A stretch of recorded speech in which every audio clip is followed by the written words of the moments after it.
सत्ता का दूसरा कार्यकाल। और सवाल अभी विपक्ष से, सवाल तो उससे होगा जिसके हाथ में ताकत हो, जिसके हाथ में पुलिस हो, संस्थाएं हो और मीडिया जिसके सामने नतमस्तक हो। सवाल तो उससे होगा ना। हम लेकर आए खबरों का एक ऐसा शो जिसमें सवाल होंगे सीधे, बेलाग और बेबाक उनसे जो सवालों से बचते हैं, जिनके हाथ में ताकत है।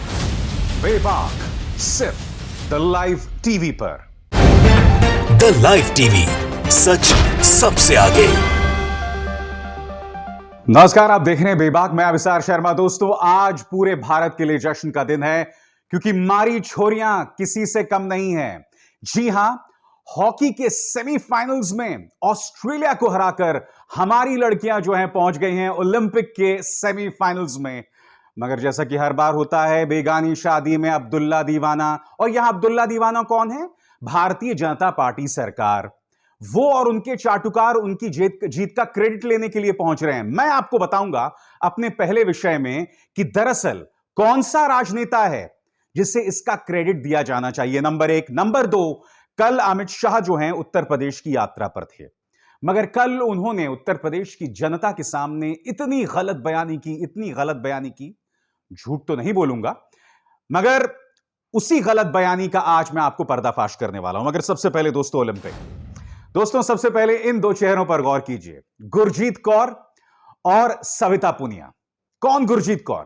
गुरजीत कौर वो दोस्तों जिसने 22वें मिनट पर ड्रैग फ्लिक करके ऑस्ट्रेलिया के गोल पोस्ट पर गोल दाग दिया था और इंडिया 1-0 हो गई थी। दोस्तों, इन तस्वीरों में आप देख सकते हैं, हम वीडियो नहीं दिखा सकते क्योंकि हमारे पास कॉपीराइट नहीं है इसका। आप देख सकते हैं किस तरह से इन तस्वीरों के जरिए गुरजीत कौर ने जो है शानदार गोल किया था और उसके बाद से भारत जो है ऑस्ट्रेलिया पर लगातार हावी रहा। और जब जीत हासिल हुई दोस्तों, तो आप देख सकते हैं ऑस्ट्रेलिया के खिलाड़ियों की आंखों में किस कदर आंसू थे। और इस चेहरे को भी नहीं आप भूल सकते, सविता पुनिया। कौन सविता पुनिया? सविता पुनिया हमारी गोलकीपर हैं दोस्तों। मैं आपको बतलाना चाहूंगा कि वर्ल्ड क्लास ऑस्ट्रेलियन टीम ने एक नहीं, दो नहीं, बल्कि 7 बार, करीब 7 बार हमारे गोल पोस्ट पर पेनल्टी कॉर्नर्स के जरिए जो है गोल दागे, मगर सविता पुनिया दीवार की तरह, ढाल की तरह खड़ी रहीं और उन्हें कोई नहीं छू पाया। मगर बेबाक, जैसा कि आप जानते हैं दोस्तों, एक पॉलिटिकल शो है। हम आपके सामने राजनीति की बारीकियां लाते हैं और खेल के नाम पर भी सियासत जारी है। यही नहीं दोस्तों, गोदी मीडिया यानी कि मोदी सरकार के चाटुकारों को यह मौका मिल गया है कि खेल की इन जीतों के लिए सारा क्रेडिट जो है वो मोदी सरकार को दिया जाए। अब मैं उसका पर्दाफाश करने वाला हूं दोस्तों।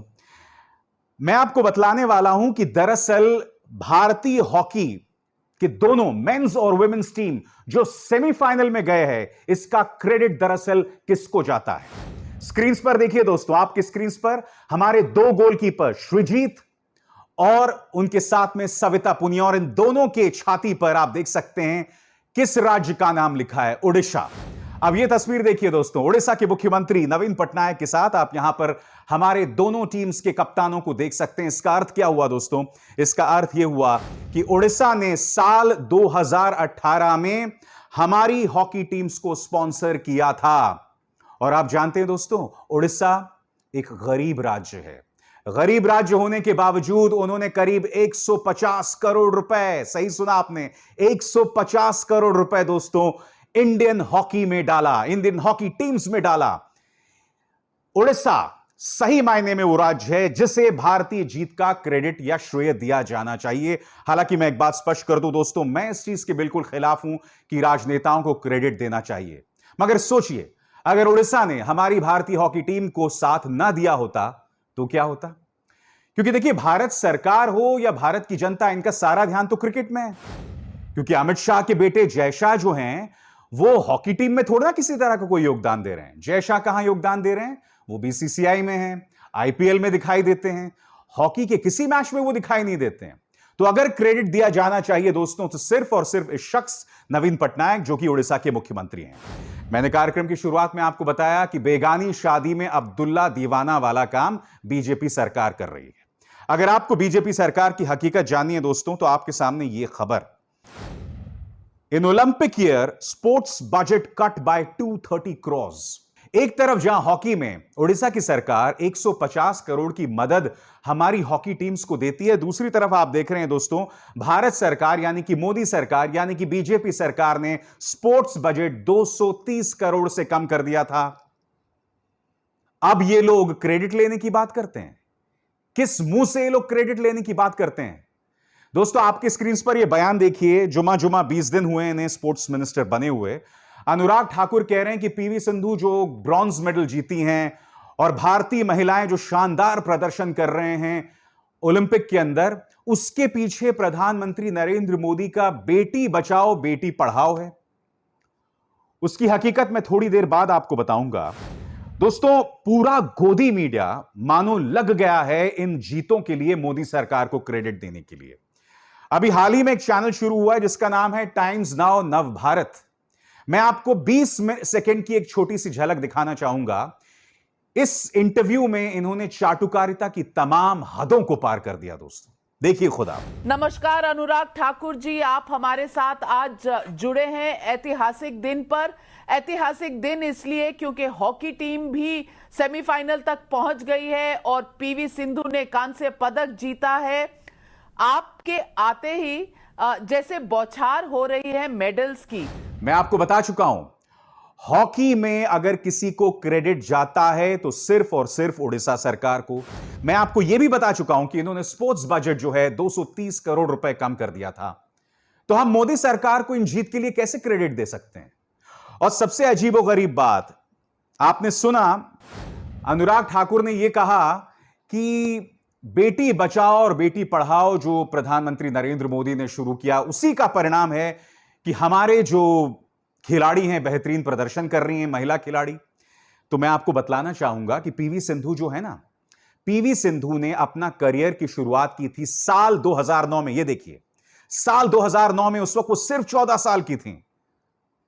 उस वक्त भारतीय जनता पार्टी की सरकार दूर दूर तक नहीं थी और 2009 से उन्होंने देश का नाम रोशन करना शुरू किया। अब क्या आप उसके लिए भी क्रेडिट लेना चाहेंगे? कुछ तो शर्म कीजिए।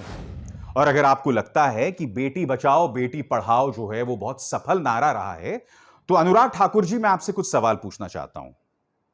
आपकी स्क्रीन पर एक खबर देख रहे हैं। 8 साल की एक मासूम का जम्मू के कठुआ में रेप होता है और आपके ये 2 मिनिस्टर्स बीजेपी के बलात्कारियों के पक्ष में रैली निकालते हैं। ऐसे होता है बेटी बचाओ बेटी पढ़ाओ।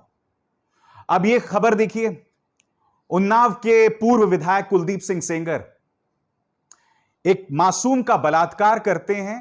पार्टी 2 साल तक इन्हें, बीजेपी 2 साल तक इन्हें पार्टी से नहीं निकालती है। उन 2 सालों में उस मासूम का पूरा परिवार बर्बाद हो जाता है। पुलिस थाने में उनके पिता की मौत हो जाती है, मार दिया जाता है और उसके बाद एक एक करके उनका पूरा परिवार जो है वो मौत के आगोश में दफन हो जाता है। अनुराग ठाकुर, मैं आपसे पूछना चाहता हूं, आप तो बेटी बचाओ बेटी पढ़ाओ की बात कर रहे थे कि ऐसे होता है बेटी बचाओ बेटी पढ़ाओ। अब यह तस्वीर देखिए दोस्तों, हाथरस में रातों रात गुड़िया की लाश को जला दिया गया। इसका गैंगरेप और मर्डर हुआ था। पूरी योगी सरकार लग गई थी यह बतलाने के लिए कि नहीं साहब, ना इसका रेप हुआ ना इसका मर्डर हुआ है। क्या यह होता है बेटी बचाओ बेटी पढ़ाओ? अब यह खबर देखिए दोस्तों, आपके स्क्रीन में यह खबर देखिए। बदायूं गैंगरेप, आरोपी महंत अब भी फरार, पीड़िता पर ही था पति और पूरे परिवार का बोझ। यह खबर आप जानते हैं बदायूं में क्या हुआ था? एक औरत जिसके बच्चे, पति, वो एक मंदिर जाती है और वहां पर एक महंत उसका बलात्कार करता है, गैंगरेप करता है और फिर उसकी लाश को ये लोग उसके घर के सामने फेंक देते हैं। ये तमाम काम जो हैं उत्तर प्रदेश में हुए। मैं आपसे समझना चाहता हूं कि क्या यह है बेटी बचाओ बेटी पढ़ाओ? पहले आप अपना काम तो कर लें, उसके बाद आप क्रेडिट लीजिए खेल के अंदर जो हम शानदार प्रदर्शन कर रहे हैं उसका। एक छोटी सी बात कहना चाहूंगा, क्या आपको थोड़ी सी भी शर्म नहीं आती? 20 दिन हुए आपको स्पोर्ट्स मिनिस्टर बने हुए और इन 20 दिनों में भारत जो शानदार प्रदर्शन कर रहा है ओलंपिक के अंदर, उसका आप लोग श्रेय लेने में लग गए। उन नारों के सहारे जो नारे पूरी तरह से फेल हुए हैं और उसका अभी अभी मैंने आपके सामने प्रमाण पेश किया है। हुजूर, कुछ तो शर्म कीजिए। मगर शर्म तो बहुत दूर की बात है दोस्तों। यह सरकार और ये पॉलिटिकल पार्टी लगातार गलत बयानी कर रही है और मैं अब इसका दूसरा प्रमाण आपके देने वाला हूं। आपकी स्क्रीन पर अमित शाह कल उत्तर प्रदेश में थे और उत्तर प्रदेश के अंदर उन्होंने कई जगहों पर भाषण दिए। मैं उनके भाषणों की हकीकत अब आपके सामने पेश करने वाला हूं। अमित शाह ने अपने भाषण में यह कहा कि योगी सरकार ने कोरोना की पहली और दूसरी लहर में शानदार प्रदर्शन किया। शानदार प्रदर्शन क्या किया, पहले मैं आपको यह बताता हूं और फिर मैं आपको अमित शाह की बात सुनाता हूं। सबसे पहले दोस्तों, यह आज ही की खबर है दैनिक भास्कर की। प्रयागराज 58 दिन में गंगा किनारे मिली 368 लाशें, जलस्तर बढ़ने से हालत भयावह। गंगा किनारे दफन शव ऊपर आने लगे, हिंदू रीति रिवाज से किया जा रहा है अंतिम संस्कार। अब भी लाशें जो है निकल रही हैं, क्योंकि इन लाशों को जो कोरोना से मारे गए थे उन्हें बहा दिया गया था। आज की खबर है दोस्तों, कहीं और जाने की आपको जरूरत नहीं है। यह अमित शाह के बयान का पूरी तरह से पर्दाफाश कर रहा है। अमित शाह ने आके क्या कहा मैं आपको बताऊंगा। अब इस दूसरी खबर पर आइए दोस्तों। Covid antibodies found in 71% of UP's population unvaccinated remain at risk. इस खबर का मतलब क्या मैं आपको बताता हूं। Indian council of medical research ने करीब 70,000 लोगों की जांच की उत्तर प्रदेश के अंदर और यह पाया कि उनमें से 71% के अंदर कोरोना के एंटीबॉडीज हैं, जिसका अर्थ क्या हुआ कि उन 70,000 में से 71% जो थे उन्हें कोरोना था। क्योंकि अगर आपको कोरोना होगा तभी आपके अंदर कोरोना के एंटीबॉडीज होंगे, और यह 70,000 का एक आंकड़ा है। उत्तर प्रदेश में 20 से 22 करोड़ लोग हैं बताया जाता है। अब इसका 70% कितना हुआ आप बताइए मुझे। इस सरकार ने पूरी तरह से हकीकत छुपा दी थी दोस्तों, और फिर अमित शाह यह दावा कर रहे हैं कि योगी सरकार ने बहुत अच्छा प्रदर्शन किया। सुनिए उन्होंने क्या कहा, फिर मैं और आगे बात करता हूं।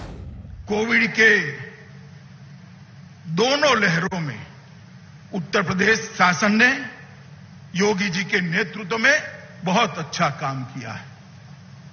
यहां की आबादी, यहां की जनसंख्या, गांव में फैला हुआ प्रदेश, 22 करोड़ की आबादी, शायद पूरे यूरोप से ज्यादा आबादी अपने उत्तर प्रदेश के अंदर है। और इसके अंदर बारिश में परंपरा से मिली लचर स्वास्थ्य सुविधाएं, उसको चुस्त करना, दुरुस्त करना और लोगों की सुरक्षा करना, आज वैक्सीनेशन में भी उत्तर प्रदेश देश में सबसे पहले। अमित शाह ने जो बात कही उसका पर्दाफाश दोस्तों इस खबर से भी आता है, जो कि आरटीआई सूचना के अधिकार के अंतर्गत इसकी जानकारी हासिल की गई है। खबर क्या कहती है, उत्तर प्रदेश के 24 जिलों की पड़ताल हुई और उसमें पाया गया कि कोरोना का जो आधिकारिक आंकड़ा है, मृतकों की तादाद उससे 43% ज्यादा, 43% ज्यादा थी। अब मैं आपको एक ग्राफिक बताता हूं दोस्तों, जो आर्टिकल 14 नाम की इस वेबसाइट ने पेश किया है। दोस्तों इस ग्राफिक में बताया गया है कि आधिकारिक मौतें कितनी सरकार ने बताई कोरोना की वजह से और असल में कितनी मौतें हुई। और सबसे दिलचस्प बात, यह कोरोना की पहली लहर है। जी हां, यह जो सूचना के अधिकार के अंतर्गत जानकारी हासिल की गई है, कोरोना की पहली लहर के अंतर्गत हासिल किया गया है। दूसरी लहर की तो हम बात ही नहीं कर रहे हैं। आपके स्क्रीन पर आधिकारिक आंकड़ा बताता है बलिया में 107 लोगों की मौत हुई थी कोरोना से, मगर अतिरिक्त मौतें हुई 7,332। कहां 107 मौतें और कहां 7,332, फर्क देख रहे हैं आप। उन्नाव 90 मौतें सरकारी आंकड़ा, असल मौतें 10,481। कानपुर देहात 38 मौतें, असल मौतें 4,040 मौतें। अमेठी 39 आधिकारिक मौतें कोरोना की वजह से, असल मौतें 13,041।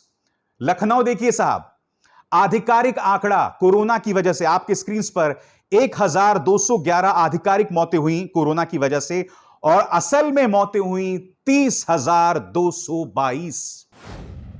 आगे पूरा आंकड़ा है दोस्तों, पूरा शो निकल जाएगा इसमें। और ये जो आंकड़े हैं सिर्फ कोरोना की पहली लहर है। यानी कि आप देख सकते हैं कि अमित शाह जो दावा कर रहे थे वो पूरी तरह से मैंने ये आंकड़े पेश करके उसका पर्दाफाश कर दिया। अमित शाह फिर क्या कहते हैं कि योगी राज में भूमाफियाओं पर हमने कब्जा कर लिया, भूमाफियाओं पर हमने नियंत्रण कर लिया, लॉ एंड ऑर्डर काबू में पा लिया गया। अमित शाह ने कहा क्या, पहले वो सुनिए फिर मैं हकीकत पेश करता हूं। पहले का उत्तर प्रदेश मुझे ठीक तरह से याद है। चाहे पश्चिम के अंदर भय से मारे लोग क्षेत्र छोड़कर जा रहे हों, चाहे महिलाएं अपने आप को असुरक्षित महसूस करती हो, चाहे भूमाफिया गरीबों की और सरकार की भूमि को अवैध रूप से अपने कब्जे में लेते हो, चाहे दिन दहाड़े गोलियां चलती हो, चाहे दंगों से ग्रस्त उत्तर प्रदेश हो। 2017 में भारतीय जनता पार्टी ने एक वादा किया था कि हम उत्तर प्रदेश को कानून और व्यवस्था की दृष्टि से ठीक बनाएंगे, उत्तर प्रदेश को विकसित प्रदेश बनाएंगे। भूमाफिया की बात कर रहे थे ना अमित जी, आपके सामने वायर की खबर देखिए। उत्तर प्रदेश शराब माफिया से धमकी मिलने के बाद पत्रकार की मौत। खबर किसकी है? सुलभ श्रीवास्तव, जो कि एबीपी गंगा के पत्रकार थे। शराब माफिया उन्हें लगातार धमकी दे रहा था और धमकी के महज 2 दिन बाद उनकी मौत जो है रहस्यमय परिस्थितियों में हो जाती है। उनकी लाश मिलती है, उनकी जो मोटरसाइकिल वो गिरी हुई पाई जाती है। धमकी के सिर्फ 2 दिन बाद खुद एबीपी गंगा, जो कि ये चैनल है एबीपी न्यूज का, वो भी इतना घबरा गए थे कि वो भी बोल रहे थे कि दुर्घटना की वजह से मौत हुई है। तो यह है शराब माफिया की हकीकत। लगातार एबीपी न्यूज जैसे मुख्य धारा के न्यूज चैनल को ये लोग धमका रहे थे और ना आपकी सरकार ना आपकी पुलिस कुछ भी कर पाई। सुलभ श्रीवास्तव की मौत के बस चंद घंटों बाद उत्तर प्रदेश पुलिस यह थ्योरी सामने लेकर आ गई कि नहीं साहब, इनकी मौत जो है वो दुर्घटना से हुई है। अब आगे खबर देखिए। उन्नाव में पत्रकार हत्या, गिरफ्तार लेडी भू माफिया के इशारे पर चलता था कानून। खबर क्या है? उत्तर प्रदेश के उन्नाव में पत्रकार की हत्या के आरोप में महिला भू माफिया को गिरफ्तार किया गया है। उसकी गिरफ्तारी के बाद उसका आपराधिक रिकॉर्ड भी सामने आ गया है। उन्नाव के अंदर इस तरह बेखौफ बेलाग आउट ऑफ कंट्रोल वहां का भूमाफिया है और इन्होंने एक और पत्रकार को मौत के घाट उतार दिया है। तो अमित जी, आप ये कैसे दावा कर सकते हैं कि भूमाफिया या शराब माफिया कंट्रोल में है? और इस कार्यक्रम की शुरुआत में मैंने आपको बताया, उन्नाव, कुलदीप सिंह सेंगर का आतंक, हाथरस, उस गुड़िया के साथ क्या हुआ, फिर उसी तरह से बदायूं में मंदिर के अंदर एक मां का बलात्कार और फिर उसकी हत्या। आप कहते हैं कि लॉ एंड ऑर्डर दुरुस्त है? आज की तारीख में सूर्य प्रताप सिंह जो एक आईएएस ऑफिसर हैं, वो जब भी जनता के मुद्दे उठाते हैं तो ये जो योगी सरकार है, आदित्यनाथ सरकार है, उन पर एफआईआर कर देती है। तो आप लोग तो सच सामने लाने से डरते हैं। मैं समझना चाहता हूं अमित जी आपसे कि आप उत्तर प्रदेश की जनता के सामने इस कदर गलत बयानी कैसे कर सकते हैं? बताइए, कुछ तो हद होनी चाहिए इस गलत बयानी की। क्योंकि देखिए, मैं जानता हूं कि मीडिया इनसे सवाल नहीं करने वाला है, क्योंकि आप जानते हैं हाल ही में एक आरटीआई के अंतर्गत एक जानकारी आई थी कि जो नोएडा के तमाम न्यूज चैनल्स हैं, उन्हें मुख्यमंत्री आदित्यनाथ की सरकार करोड़ों रुपए दे रहा है सरकारी मदद में, विज्ञापन के नजरिए से, विज्ञापन के सहारे से। तो ये लोग तो सवाल करने से रहे। तो मैं आपसे यही तो समझना चाहता हूं कि क्या आप इस हकीकत से मुंह मोड़ सकते हैं? दोस्तों, मगर बेबाक में हम तो मजबूर हैं।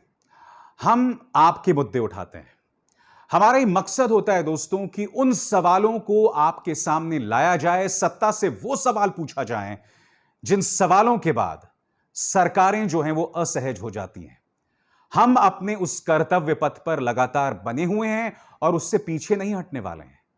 यह मेरा वादा है आपसे। अभिसार शर्मा को दीजिए इजाजत। नमस्कार। द लाइव टीवी, सच सबसे आगे।